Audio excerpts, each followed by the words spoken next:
General concept is I'm showing you a bunch of things you can do, and I'm going to show you several groupings of things that you could do. Okay, this day you do this grouping, and this day you do this grouping, like different splits, and you can mix them up however feel best for you. And as you find things that you're more restricted in than others, then you bias your days towards more doing those things that you have more restriction in. Another point is you don't necessarily have to do these right before you work out, but some of them, like the joint capsular mobilization, to be able to have more movement in your joint, is not a bad idea to utilize if you're using the shoulders in any way during an exercise. It's good to open them up. But also, a lot of your joint restriction, adhesion, and soreness and stiffness comes the day after exercise. So the morning after your workout is also a good day to try and do some of this mobilization to stop yourself from getting adhesion. I think it's important that I show you this thing on fascia, how it moves back and forth like this, because by understanding how your actual fascial network holds and wraps around all your muscle tissue, it's going to be a lot easier for you to understand what you're doing with your stretches, why it's important to stretch certain kinds of ways, and how things can adhere. After seeing this video, I literally feel like I can actually feel my muscles stretching, like in the similar pattern, as if like some fibers are recruited and then more and more and more, like a multiple attached together rubber band effect rather than just one solid piece. So I think it's important to know this about the body, how it looks in general, so that you can really realize why it's so important to not necessarily just stretch out for like, say, holding something for a minute like you're taught classically in gym class to do, but rather that it's more important to your body to try and clear out bullshit, and that means waste products and then also adhesions that have formed, right? So the first concept I want to introduce here is what I call like the sponge clean effect. Just like you take a dirty sponge, you run it under water, you squeeze it out, run it under more fresh water, squeeze it out again, and so on and so forth to get it really clean. Well, if it's squeezed the whole time, or one extended long stretch the whole time, then no fresh nutrients are getting in there to really flush it. So I'm more a proponent of stretch, release, stretch again, so that you're doing shorter stretches but still practicing moving the tissue back and forth. So A, you're getting that whole movement back and forth, getting sliding surfaces working together again properly. You're mobilizing the tissue in a way that it can slide upon itself rather than just lengthen. But on top of that, getting rid of adhesions, moving back and forth, we're introducing a separate concept called the paperclip effect. Borrowing from this book that I like, the Becoming a Supple Leopard, where a lot of this stuff comes from. And the whole idea of the paper clipping effect is that as you run a paper clip back and forth, back and forth, back and forth, back and forth, back and forth, snap. It takes a while to get that snap. And if we're thinking about fascial adhesion, we want to get that stuff to break apart. So the paper clipping idea is you bring your stretch to in range, release a little bit, and bring it back to in range again. Not so much that you're ripping into in range trying to break something, but rather regular moving back and forth, and you'll notice that you slowly get more range of motion that feels natural to lead into because you're actually warming up tissue, causing a thixotropic effect is our 10-cent word today, which is just causing the fascia to go from more of a jelly state into more of a sol or liquidy state, so it can move upon itself and release itself from itself and from surrounding tissues. So that's just an important concept to have in mind when you're doing all these stretches, and also why it's so important to do stuff like foam rolling, which we're going to be showing you several. I'm going to be showing you several concepts of foam rolling techniques to do today. All right, this is our little banded distraction for an extension of our joint caps. We're literally pulling our shoulder out of our joint a little bit in a controlled way to allow the actual joint capsule to get more mobility than it would otherwise have. Because if you have it all compressed up, you need to stretch it out a little bit. So what we're doing here is you're taking your hand, you're not grabbing the end because this is not going to be nearly as beneficial. We're going to reach our hand through underneath, so it's wrapping the wrist like this, and grabbing, and then you're externally rotating your shoulder when you come into this. You want to have a good stable position with your core, so you contract your core, make sure your hips are supporting your back properly, and we're going to come in through here, making sure we stay in external rotation. We use other hand and come down and lean forward at the hips to allow for a stretch in the shoulder. Of course, this might not actually be enough of a stretch, but this band might have to come way back here to get a proper stretch. So you can really just naturally feel it pull out of the socket here, and you want it just in a nice natural way. You don't overdo it, but it's a nice stretch for the shoulder. You can allow yourself to move a little bit in there, a little bit of rotational play as well, but still trying to stay in the external rotation. Don't overdo it. Be easy with it, but it's a great stretch. Now we're actually doing the opposite. You can do this with a dumbbell, which is originally intended in the book I read, but I don't have a dumbbell. I use this instead. We're basically doing the opposite. Instead of stretching the shoulder joint out, now we're locking out the elbow, keeping it safe, but you might need a much heavier weight, seeing as you're a stronger guy. But see how my shoulder gets naturally dropped into the back of its socket here? And that's the whole point. We're getting it all the way in here and then practicing rotation with our shoulder, not forcing too much, but also looking to get, a good stretch in the actual rotation of our shoulder while it's locked in a nice neutral position by being pushed all the way into the back of its socket. Again, there's a good place where you can do that slight paper clipping effect where you just kind of push a little bit towards in range and come back. And you're just really trying to increase the range of motion in the shoulder here. Now that we've, of course you can go back and forth between those two last exercises, but after you satisfactorily try to increase some range of motion in the internal and external rotation, you can come and further stretch it. So this is just biasing again my shoulder back into the back of the socket, and then we're doing a stretch where we're pulling the arm up behind the small of the back, practicing internal rotation while having the shoulder back in the proper location in its socket. So you're not biasing. A lot of people will round their shoulders forward. So we try and keep that up and back with this band here while we actually practice bringing the arm up into the back to allow for a practice of internal rotational stretch of the shoulder. This is a kitty cat. This is an external rotator stretch. So you want to keep your elbows together as much as possible here. So the whole point is you lock them in as far as you can, but also reach as far as you can out on the pull you're using. I wouldn't suggest a weighted pull because it's just going to be harder on your shoulders, and you don't want to strain yourself any more than you have to because you're trying to gently go into these stretches as best you can. What you do here is once you have your elbows locked all the way to the center and your arms as far gripped as you can, you then rotate to cause an intense stretch in that shoulder and then come back onto your glutes to stretch it out farther. I'm using this couch here because I have nothing better to use, but like one of those boxes at the gym that you might sit on or do the whole jumpy up things on, or whatever you do with them damn boxes at the gym. You can put your elbows up on there while you're doing this, which is great for that.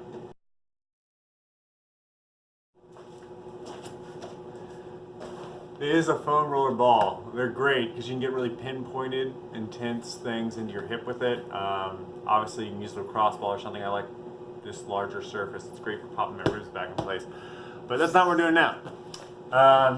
Right now, it's also great for foam rolling and opening up your chest a little bit when you're coming in and you really want to roll out your pecs. This is your general, foam rolling, man. Like it's not that crazy, but it's important to do. Get along your chest. It's not a crazy technique, but opening up this area is going to open up, connections directly to your arm because your pec's attached directly to your bicipital groove. Speaking of the arm, you can come in now. I'm just going to do it on the other shoulder because I'm in position for it. You take any kind of weighted bar, you put it up here like this, you lay your legs over for extra intensity, relax the arm, get it right into the groove here, and come down on it like that. And you can really get in and release the front of the shoulder this way. You can even put your leg up on it like this, like our foot's up here now on it, to really get a good foam rolling, release, fresh fluidity inside the shoulder, and just an opening up of the tissues in the front of the shoulder.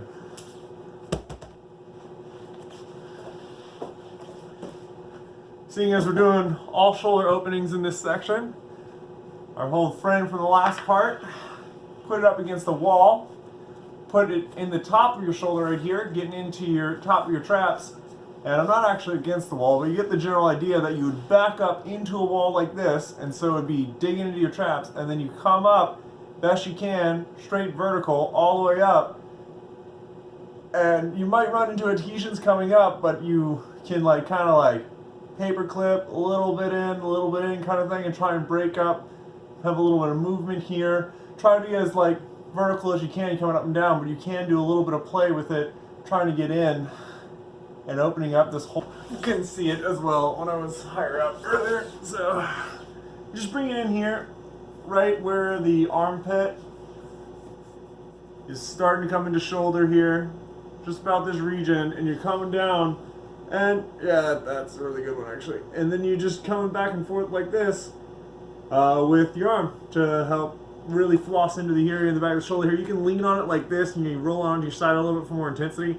With a lacrosse ball, you might not need to. The tennis ball, you do. And it's real intense. You're basically having these fibers of muscles run up, and they're this way and the ball's here, and they're being rubbed back and forth over the ball as I do this. It's intense and it feels good because it releases any kind of adhesions between the bands of muscles, pulling them apart so they can actually move and slide on their own. And you can do it in slightly different areas. You'll find the spots that are really sore on you, and those are the ones you go for. So for this next bit, we're going to go ahead and work up and down the lats a little bit, all the way up into the armpit. And it's really just, that's all it is. It's foam rolling this region right here, not into the armpit itself. There's nerves in there.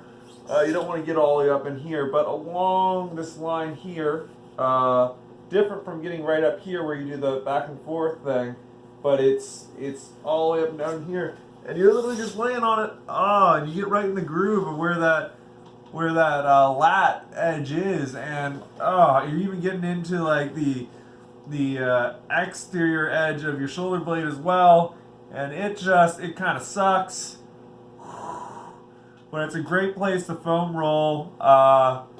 You can use a lacrosse ball for it as well instead of a tennis ball. It's a great place to foam roll, just to open up shoulder connections, because lats actually come across the back through and connect to the front of the shoulder. That's what actually would help round down a lot of people's shoulders. So it's really great to foam roll that and take pressure off the shoulder. So we're taking pressure off here, we're taking pressure off here, taking pressure off here. It's an upstream, downstream approach. You're basically taking this joint, that's what hurts. You're getting everything downstream from it, more relaxed, getting everything upstream from it, more relaxed, so there's less pressure here so that you can move it freely without like pain and dysfunction, and hopefully that should help release anything that's still tweaking and changing and make your fingers feel like there's a weird sensation in them, as well as take any extra tension that's off of the surgery site.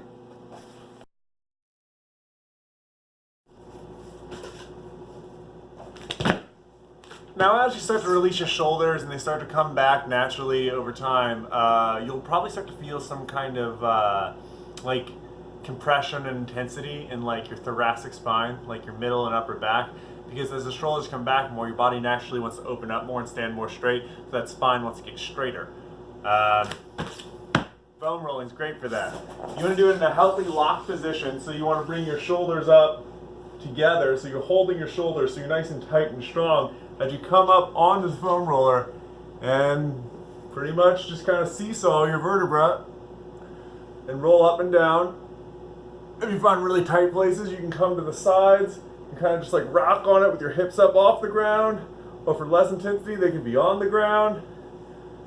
Or if you find a really good spot and for some reason you just can't fully release it the other way, if you have a nice weighted bar, or you grab like, again, a heavy barbell, a heavy something, anything, to hold your hands in position above your head. Instead, you can be up and use your hips and drop down and come lower, and use your hips and drop down. So you're like opening up the other direction. Whole point is you're seesawing from both angles so that it hits it from different ways to help really release up the area. To further release the back, you can do one side at a time. And so you can put it up just right up in here, between the shoulder blade all the way up, or as far as down here, just below the shoulder blade, right? And you choose different spots that are the worst. And you can take a good 5 minutes doing it all the way up and down on one side. That's why I'm doing only two things, this foam roller and this ball technique in this section. And what you do is you just come up, reach as far as you can this way, and you complete that nice natural circle, trying to stay on it while you reach over your body. not reaching up and over so you're coming off, but rather just as you come over, you just kind of lay flat while reaching over. You're basically moving the whole shoulder blade around while pinning down a section of muscle, so everything around it has to either have to go over that ball or stretch around it. So you're increasing the mobility of the tissue in the back, and then you can move forward, up and down, trying to stay right in between, equal distance between shoulder blade and spine on that one side. So here's the spine, here's that shoulder edge of that shoulder blade. You want that ball right in the middle. And yeah, you can take like 5 minutes, just do one side, 5 minutes, just do the other, another 5 minutes, just do this. Then you have a nice, great release for your back that you can do that day. For the upper back, anyway.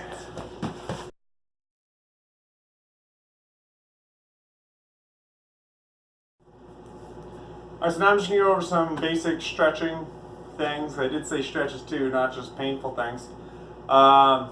Shoulder stretch variant, which is for when you're having that ball in the back over here, stretching out that area. A lot of people like to come across like this. This is improper.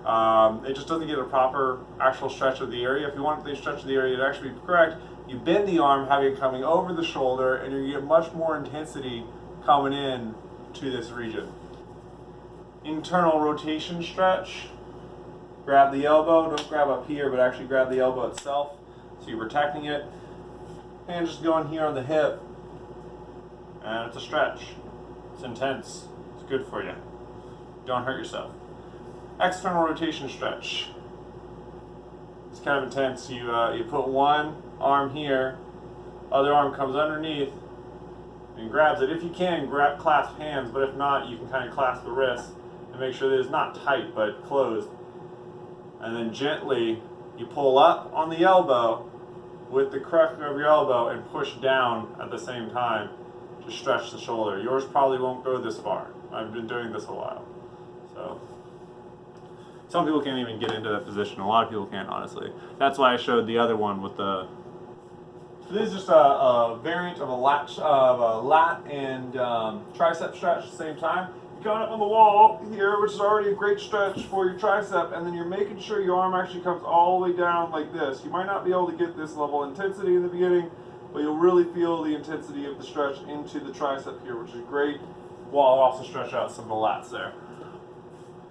Now remember, the triceps have more than one head, so you have the long head and the short head, so you don't want to just stretch this way, you want to stretch this way. And a great way to get this stretch, I found, putting a fist on the wall, and you can come in like this, kind of using your head to make sure you stay in the proper angle. You're not breaking in like this, but staying like this and having your head here.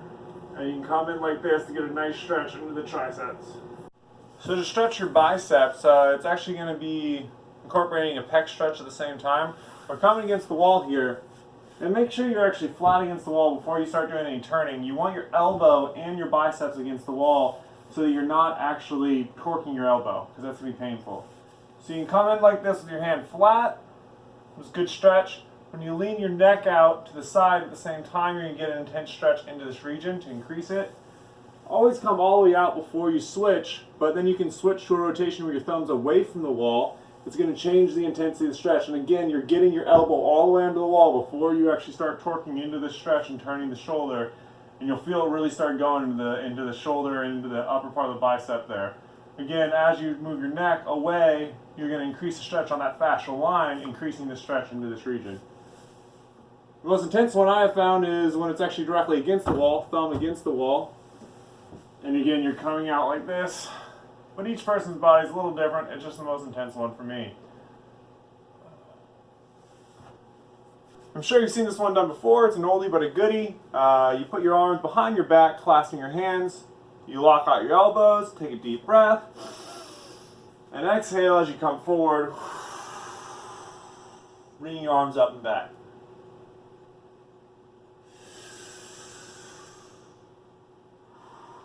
Coming all the way out before you release the tension, so you don't hurt your shoulders or your elbow. So this is like the lazy couch version of a stretch. It's real easy. All you're doing is put your hands, thumbs out towards this. I mean, you can do it a different way if you can find tension in different areas, but right here, thumbs out like this, I have found to be really beneficial. And all you're doing is just slowly and gently finding positions for your neck to be in that are away from the arm. I mean, you can even start with just one arm, and it might be better to start with just one arm because you're not like stretching out the whole fascia line. You're just focusing on one side and playing with it and seeing how it feels before you do the other one too, and then later. So this way you can do it faster. You know, do one side than the other. But the idea is you're just opening up, and you'll actually feel like it's stretched down your neck and all the way down, and feel it into your hand and shit. Like, it gets intense.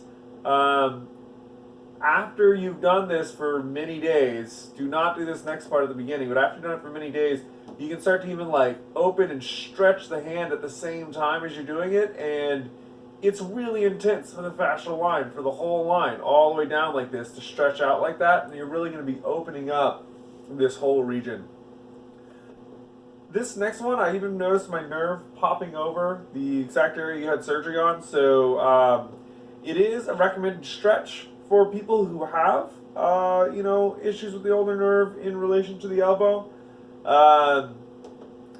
But it's you do this, and it's an intense stretch, and you can feel it literally shoot down your hand all the way down across, right across, where the ulnar nerve goes there. And so you're literally you're stretching the nerve a little bit as well as the fascia, and that's not a bad thing. The nerve, can have elasticity, and it can be trained to have elasticity. So you're doing a good stretch for the body here, opening up. And again, don't overdo this. Whatever's natural to you. Here might be natural for all I know. I don't know, man. Wherever your fascia's at, wherever your nerve elasticity's at. But over time, you're building up, elasticity into your body so that when you move around and stuff, it doesn't have pain.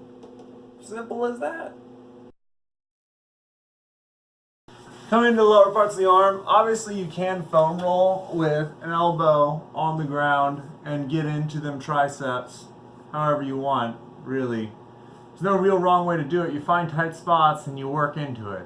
I know, all different kinds of locations, but I just also wanted to mention that you can do the forearm too. Obviously, I do the tennis ball, I'm just showing you something in general. This would be kind of intense. But you can just do the forearm, spread legs to your tight back, and then you just use your other hand to kind of manipulate the forearm so it can relax. So this arm is just relaxed while you just kind of both sides. Whatever feels right. Up here will be really intense. I wouldn't suggest like really getting too hard up in here. Less is more, be more gentle in connection points. And just like with the shoulder, how you loosen the capsule of the joint, when you actually open up joints, you allow all that crappy bullshit to get out of there, because joints don't actually get fluid in them without movement. So a way to increase the movement within a joint is to have a banded distraction pulling and helping it open. So we're just doing this on the arm here, right here on the elbow, and it's a bend of the elbow. You're just helping open the elbow joint. You do it every direction, so you rotate the hand a different direction. You go that way. Rotate hand, rotate hand, rotate hand. Coming out a little bit, coming in a little bit. Again, don't do anything that seems sketchy or feels dangerous to you, but this has been a tested technique that is beneficial if done in a non-too aggressive way. It opens up the joint and helps fresh fluid get in, helps release pressure in the joint. You can do it similarly with the wrist. And this is just, again, a gentle opening. My wrist up top, that just felt great, actually. A little bit of movement, different directions. And again, not trying to force an extreme expression in the joint, but rather just trying to let the joint move while under banded distraction, so it has extra stretch in the joint during the movement. Speaking of stretches for the lower part of the arm, for the forearm specifically, and the hands, I'm going to do 5 basic hand stretches. You start by just shaking out your hands a little bit. It's important, just get the fluid flowing so you're not injuring anything. You can do some rotations, which are like some figure eights. So you're rotating the hand as you're moving it as well. And then you can do some kneading the dough. Kneading the dough is the opposite of the figure eight. Kneading the dough, figure eights. It's just a warm up. It's good. It's good. And it's good to shake out in between these stretches. So, elbows to the sides, you grab with your fingers the top part of the hand, and then you drop your elbows. Always bring the elbows back up to release. The opposite direction, you grab the thumb, put your other thumb on the second to last metacarpal here. Put it right there, put it right there. And then elbows don't start up, so you bring down to the elbows.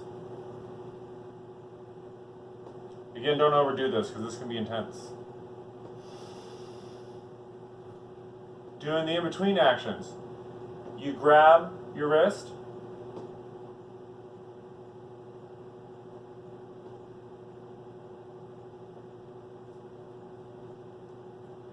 you grab your hand, lock 90, you come and stretch like this, you can also stretch like this. Another variant, which hits it slightly differently, so it's good to do, is a straight arm, holding your hand rigid like a stop sign, and doing each finger individually for a count of no less than 5 seconds when you're doing it, and no more than 10. These are light, easy stretches.